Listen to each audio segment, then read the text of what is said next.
Saudações alvinegras, pessoal, esse é mais um vídeo dos meninos de fora da vila. Eu sou Danilo Rattori e o Santos novamente não se entregou, tentou ao máximo até o final e conseguiu de novo pontuar, sair sem ser derrotado com um gol no finalzinho e com um herói pouco típico, o glorioso zagueiro Messias. Então o Santos volta do Engenhão com um empate e ao mesmo tempo um gosto de conseguimos mais uma vez sair sem perder, conseguimos pontuar, mas olhando esse Botafogo, sei não, eu acho que dava para conseguir alguma coisa a mais.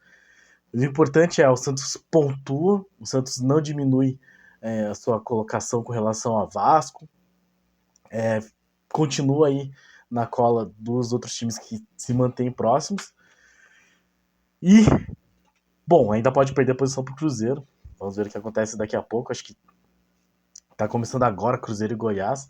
Mas o importante é, o Santos novamente pontua, já são 7 jogos, todos pontuando. E o Santos, com todo esse esforço, com todo esse desempenho, chega no ponto em que, se não perder nenhuma partida daqui para frente, possivelmente conseguirá escapar, já que chegaria na pior das hipóteses com 46 pontos. Mas eu acredito que com mais uma vitória aí, o Santos consiga se livrar. Mas vamos ver, né? Temos 3 jogos ainda, são 3 jogos complicados, talvez o próximo nem tanto, mas é um time que não deixa de ser um time muito bem treinado, um time complicado. Mas o importante é, o Santos sai do Engenhão com um pontinho contra o time que está aí perdendo o título mais ganho de todos os tempos. Falemos então de Santos e Botafogo, Botafogo 1, Santos 1, lá no Engenhão, transmissão para todo o Brasil. Antes, peço sempre que se inscreve no canal, se você não for inscrito, deixe o seu like, compartilha e diga aí o que achou da partida do Peixe, que entrou em campo com o João Paulo, Lucas Braga e Kevson. Então, voltando ao 4-3-1-2, digamos assim, Lucas Braga e Kevson fazendo as laterais, Messias e Joaquim na dupla de zaga, Camacho aparecendo como titular depois de muito tempo para fazer complementar essa linha dos 3 zagueiros mais ou menos, mas é um volante um pouquinho mais avançado que a linha de zaga, Rodrigo Fernandes e Jean Lucas, Nonato, que tentou fazer as vezes de Lucas Lima, e Soteldo e Marcos Leonardo mais à frente. Um Santos que logo no começo, com 10 minutos de jogo, já toma o gol, e uma coisa que eu falei no pré-jogo, se o Santos conseguisse fazer um gol no começo, seria importante, jogaria toda a pressão nesse time do Botafogo. Vimos, inclusive, que a torcida do Botafogo estava bastante apreensiva, mas não, o Santos toma esse gol e acaba dando uma certa tranquilidade para o Botafogo. A verdade é, o Botafogo está numa fase assim, o Santista com a minha idade, um pouco mais, vai lembrar desse período, que é quando o time perde jogos muito ganhos, ou perde títulos que parecem na mão, assim, ou passa por uma fila muito grande. Você olha e tem a sensação de que alguma coisa vai dar errado, mesmo que tudo pareça estar dando certo pro seu time. O Santos teve isso já. Agora, na verdade, nada parece que vai dar certo, mas ao menos a gente consegue manter esse espírito da virada. O Botafogo já tá no contrário. Eu acho que o torcedor do Botafogo já marca um gol pensando, vou tomar uma virada aí. E poderiam ter tomado a virada se o Santos acho que fosse um pouquinho mais ousado. O time do Botafogo nitidamente está desmantelado psicologicamente. Eles parece que já não tem muita crença nas próprias jogadas, assim. E só para falar que o Santos tomou o gol do Danilo.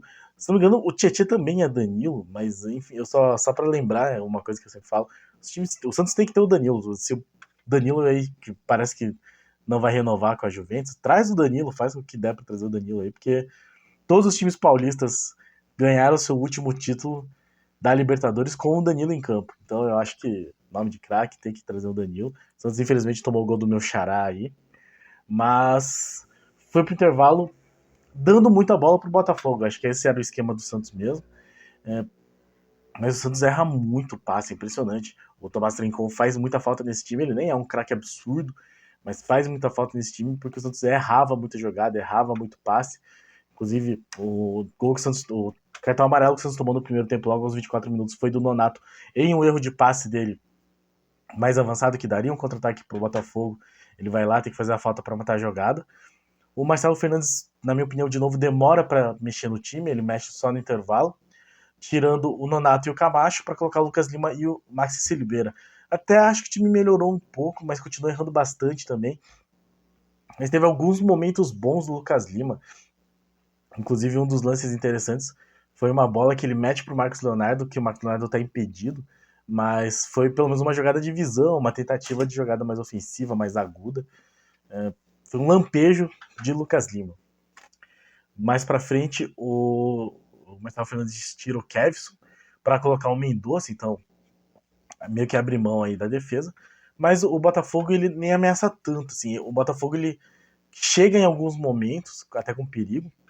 Inclusive, um lance de muito perigo foi no segundo tempo, em que uma falta batida, eu não sei se eles erraram a falta ou se foi uma jogada ensaiada, foi uma jogada ensaiada genial, mas o cara bateu a falta rasteira, caiu no pé, não lembro o nome do jogador agora, e o João Paulo sai muito bem. Na hora que o João Paulo deu aquela saída do gol, eu pensei, vai dar pra defender. Porque fosse o Vladimir, já tinha largado de mão, né? Mas o João Paulo fechou lá, eu pensei, vai dar pra defender.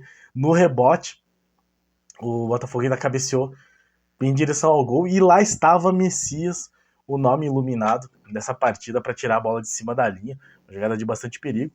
E aí no finalzinho, o Marcelo Fernandes tirou o Marcos Leonardo e o Jean Lucas para colocar o Wesley Patati. Achei interessante a entrada. O Patati não acabou não jogando muito, mas pelo menos ele tentava levar a bola para o ataque. E o Furt para fazer o milagre dele, né? A fufuca dele lá, ver se funcionava. Não foi dele, mas foi de Messias numa falta que o Santos teve na, na intermediária, digamos assim. O Soteldo fez toda a pose que ia bater direto na área. E aí, ponto pro Marcelo Fernandes, que eu imagino que seja a sugestão dele. A gente já comentou sobre isso, como ele. O Santos vinha marcando gols em jogadas de bola parada que pareciam ensaiadas. Ele bate no Mendonça. O Mendonça abre pro Soteldo, que depois de bater a falta sai correndo em direção à linha de fundo. E é interessante, se você ver o replay dessa jogada, que o Segovia, que acabou de entrar, tinha 5 minutos que ele tinha entrado, ele vai pra marcação do Soteldo e ele se perde completamente. Não sei se porque ele tinha acabado de entrar, ele tava meio que sem ritmo de jogo e tal. Ele se perde, o Soteldo nem precisa fazer muita força para driblar ele. Ele acaba caindo para um lado, o lado errado, e o Soteldo cruza na cabeça dele, Messias, o iluminado da noite, empatar a bola. E eu acho que essa jogada toda, assim, o Santos tomar um gol de bola parada na bola aérea é uma coisa que já me deixa de cara, porque é uma coisa que o Santos sempre faz. E tava melhorando, assim, né? Aconteceu dessa vez, até porque era o Nonato na marcação do Danilo Barbosa. O Nonato tem quase 10 centímetros a menos que ele. Mas o Botafogo, na situação que tá, é muito nítido que ali é falta de estrutura psicológica mesmo. O Lucas Perry estava totalmente fora do lance. Na posição que ele estava, ele nem ia cortar cruzamento, nem ia defender a cabeçada, tanto que a cabeçada do Botafogo, do gol do Botafogo, foi indefensável. Porque foi bem mais perto, foi bem mais forte. A do Messias, até estranho que ela vai entrando meio devagar, assim. Eu tava vendo no celular o jogo, nem parecia que ia ser gol.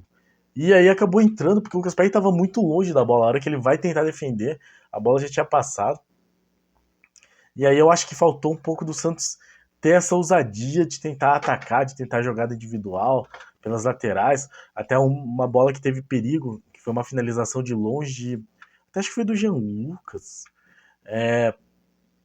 O Lucas Perry dá o rebote, mais perto é o Soteldo que escorrega, mas não tem ninguém esperando esse rebote do Lucas Perry, que vem numa fase não tão boa, assim, foi convocado para a seleção, mas enfim, não sei, né? Não convocaria.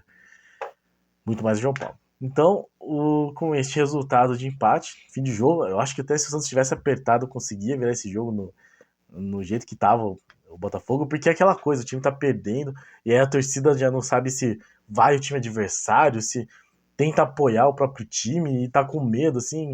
Todo torcedor já passou por isso, né? E a torcida do Santos sempre apoiando, porque sabe que o momento do time é diferente. E acabou que, acho que se o Santos forçasse um pouco, se tivesse feito o gol com 10 minutos de antecedência, a chance de virar seria relativamente boa, assim. Acho que estaríamos mais perto da virada do que o Botafogo da vitória. De qualquer forma, o Santos consegue este ponto precioso. mais um jogo sem derrotas, então são 7 jogos sem derrotas, 4 empates, 3 vitórias, e é uma coisa que eu sempre falava, era importante o Santos pontuar.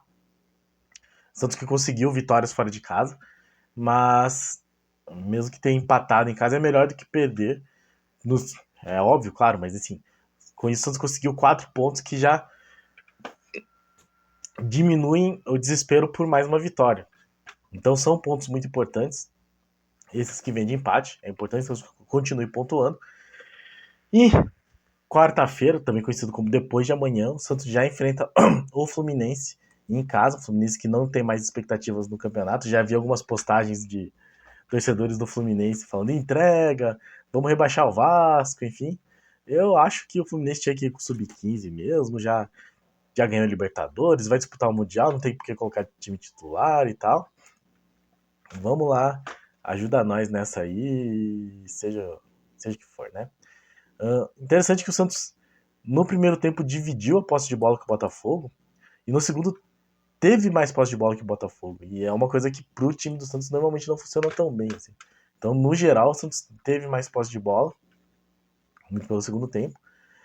Mas até porque o Botafogo também. O Santos erra muito passe, assim, impressionante como o Santos erra muito passe. E eu nem acho que é falta de treinamento, acho que é falta de técnica mesmo. Um pouco de nervosismo pela situação. Mas o Botafogo, que teoricamente tem um time muito melhor, assim, mais organizado, mais entrosado, também errava muito passe, impressionante. Mas de qualquer forma, o Botafogo acabou sendo melhor no geral, mas eu acho que muito porque o Santos deixou. Acho que o Santos teve receio demais de atacar. E ainda por ter tomado o gol logo no começo. Se o Santos tivesse empatado antes do primeiro tempo, o segundo tempo ia ser só do Santos, mas enfim, né? Se não entra em campo, o Santos não conseguiu. Voltamos com este pontinho. E aí ficamos na 14ª colocação, podendo ainda ser ultrapassado pelo Cruzeiro. Esperamos que não. Vamos lá, Goiás, tirar os pontos aí do Cruzeiro. Com 43 pontos. Lembrando, o Santos tem 43, o Vasco tem 42, mas tem um saldo de gols melhor que o do Santos. E o mesmo número de vitórias. O Cruzeiro tem 41, tá na zona de rebaixamento. E aí depende, mas tem um jogo a menos que o Bahia, que também tem 41, tá em 17º. 16º. E aí o Corinthians também tá meio próximo aí, 13º, com 44 pontos, um ponto a mais que o Santos. Mas com uma vitória a menos. Se o Santos, por exemplo, empatar e o Corinthians perder, o Corinthians fica para baixo do Santos. Coritiba e América já estão rebaixados e o Goiás, que está em campo agora com o Cruzeiro, tem 35 pontos. Então o Goiás precisa desesperadamente dessa vitória em casa contra o Cruzeiro para continuar sonhando em ficar na primeira divisão e enfrentar o Atlético Goianiense, que já subiu. Para sorte do Goiás, o Vila Nova não subiu, então o grande rival do Goiás vai ficar na segunda onda. Talvez o Goiás vá para a segunda onda também, eu acho que sim, acho que vai cair, mas espero que tire pontos do Cruzeiro antes disso. No geral é isso. Se for fazer algum destaque individual, tem que falar do João Paulo, que jogou muito bem, inclusive ganhou a eleição de melhor jogador do público. E do Messias, que foi realmente, acho que o melhor jogador dessa partida. Tirou a bola em cima da linha, mas mais que isso foi seguro. Não era ele que estava marcando o Danilo Barbosa, mas deveria ser, né? Mas aí não é um erro dele totalmente. Tinha o cara na marcação, só que o cara é um cara muito baixinho. A dupla de zaga, no geral, foi bem. Os laterais, Kevson e Lucas Braga, sumidos, assim. O Kevson ainda apareceu mais, ele foi mais acionado. O Lucas Braga, quase nada. E só que também ele era acionado e não aparecia gente para trocar passe, não conseguia acertar o cruzamento. Jean Lucas de novo sumido. Camacho, pelo menos, não apareceu errando. Eu até não achei o Rodrigo Fernandes ruim. Achei que ele foi voluntarioso, achei que ele estava nos lugares onde precisava. Sim, na falta do Tomás Rincon, ok, assim, né? Não supre, mas pelo menos não prejudicou. Nonato, eu gosto da vontade do Nonato. Eu acho que ele é bem mais intenso que o Lucas Lima. Nitidamente ele não tem a capacidade de toque que o Lucas Lima já mostrou que tem, mas ele pelo menos corre. Teve um lance até que ele consegue um bom desarme, depois ele dá meio que um drible da vaca, que assim, aquela meia-lua, aí depois acaba dando errado, mas ele tenta o passe, assim, é porque acertar essa, depois ele erra o passe que tem que tomar o amarelo para fazer a falta e tal. Enfim, né? O Soteldo tentou muito. Defensivamente não. Tem uns lances assim que você olha, assim, que ele perde a bola e olha pra trás e fala, tipo, caraca, e aí ele não corre. Mas fez a jogada, então até o final ele tava lá a jogada do gol, né? Então até o final ele tava tentando. E a bola não chega no Marcos Leonardo, não dá nem pra falar nada. O Patati, de novo, muito pouco tempo em campo. O Mendonça, não vi, assim, aparecer muito. Silveira, eu vi um pouquinho mais, acho que ele tentou um pouquinho mais até. Lucas Lima, como eu falei, né, teve seus momentos. Lembrou aquele Lucas Lima, mas muito vagamente. E o Furt, pra mim, ele, nesse tipo de situação, ele tem que estar em campo. Inclusive, acho que, repito, se o gol sair 10 minutos antes, o Furt marcava o gol da virada. Tem que estar em campo aí nesse final de jogo aí pra fazer a sua mágica. No mais, quarta-feira o Santos volta a campo contra o Fluminense na Vila Belmiro. O jogo às 19 horas, 7 horas da noite do horário de Brasília. Ingressos já esgotados. Então, que o Santos vença finalmente em casa. Já faz um tempo que o Santos não vence. E se vencer esse jogo, matematicamente não, mas eu acho que a chance de cair fica muito, muito, muito pequena. Vai chegar nos 46 pontos aí. Acho que dá para respirar tranquilo. Matematicamente, acho que vai ter chances ainda de cair, mas o importante é vencer o Fluminense para já ir para os últimos 2 jogos, assim, só pensando em objetivos maiores. É esse que é o objetivo. E, pô, Fusão, faz a boa aí, vocês já ganharam o campeonato, a Libertadores, já vão disputar o Mundial, poupa todo mundo, vem suave na Vila, pelo amor de Deus, vai. Ninguém tá querendo muito problema, não. Certo? Então, amanhã já tem pré-jogo de novo, porque quarta-feira o Santos já está de volta a campo para mais um jogo contra um time carioca e um time complicado, o time do Diniz, mas que não tem tanto interesse nesse Campeonato Brasileiro, já não vai mais cair. E só tem olhos para o Mundial e para Pepe Guardiola, sabemos que não é nada simples. Certo, pessoal? Então, Santos 1, Botafogo 1, mais um jogo em que o Santos marca um gol no final, mais um jogo que o Santos resiste sem perder. E que seja assim até o final do campeonato, de preferência com vitórias. Muito obrigado a todos que assistiram ao nosso vídeo, muito obrigado a todos que acompanham nosso canal, muito obrigado a todos e a cada um de vocês, nossos inscritos. Se você não é inscrito, eu sei que os vídeos estão meio escassos, mas se inscreve aí, a gente promete que melhora quando o tempo for mais tranquilo, assim. E no mais, deixe seu like, compartilha e diga o que achou desta partida contra o Botafogo, o time que perdeu o título mais ganho de todos os tempos.